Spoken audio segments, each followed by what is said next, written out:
So the first one, of course, starts with the A. So that's attitude. Attitude, we all know that. We have a good mindset, we have to open to receive, we need to be positive. It's all the good attitude. Why? You think about, well, I feel good, but what happened to our cellular level? You think about maybe our attitude can influence our DNA. Yeah, they already know that. If we have a good attitude, we can have a much better lifespan. Because all the studies now showing all this people living over 100 years old, yeah, they not necessarily eat a good food, and they are not necessarily live very comfortable. They are not necessarily because their parents living long. Most of the factor they really live that long life with a good health is their attitude. They are happy, they're content, they don't really need anything outside in themselves to feel happy. That is the key. Attitude is definitely what to make them differently. How they can survive or facing something really bad and nobody can tolerate, but they take it. They just live through it. They only focus on what they have. So that is the beauty of the attitude. We can relate it to resilience. We can relate it to maybe adaptivity, or they are flexible, and then they can be less critical to themselves. So all that can be part of the attitude. I just want to share a little bit more about cellular level, how this attitude actually can be influence our cellular level.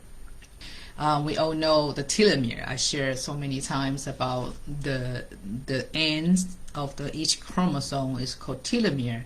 When telomere is kept in the stable length, then our cells is healthy. So when the cells are healthy, that means they can perform, they can turn the genes on, they can create anything, they can communicate, because we have a lot of trillion cells in our self, and they have a specialized functions, right?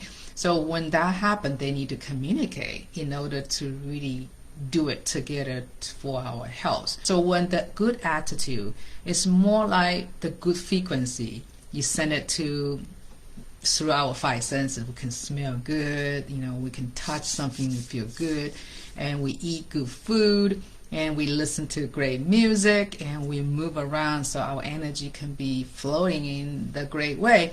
This is all kind of the frequency.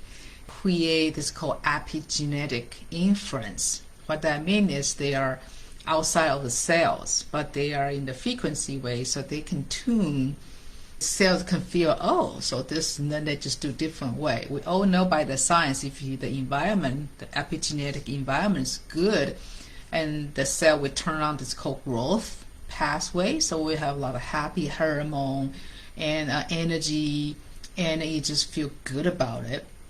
But if the cells sense something quite not right, they are have a lot of negativity, and maybe the wrong food you eat, or the music too loud, and you all trigger this called close pathway. So the cell feels something's not right, they close the channel.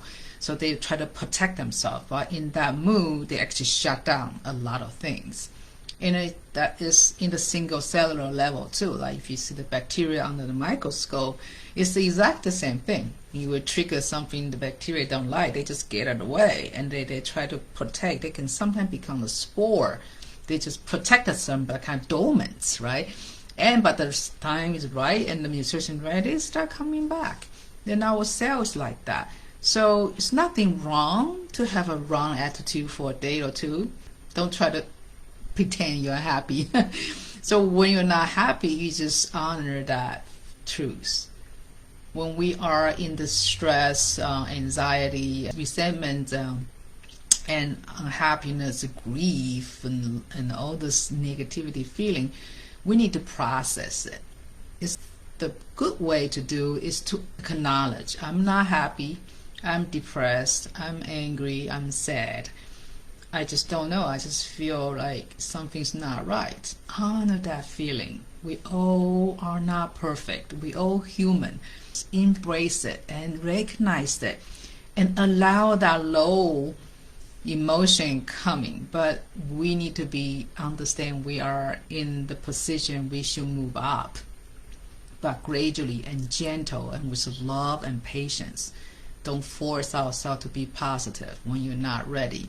Just do that little things every time you feel not that good. You can do walking, reading, eating, chewing slowly, or just have a good conversation with people. Don't ask for advice. Just talk. Just share. You can make it happen. You need to have a faith in yourself. You don't need anything outside from your body to shift it. Your attitude is your attitude. And you just allow. When they are low, low. But you know you have the ability to shift it. Because I'm here to serve. I'm a tiny habit coach. I have personal awakening experience. I know how important our attitude is there. And we have all the control once we know how to do it. See you then.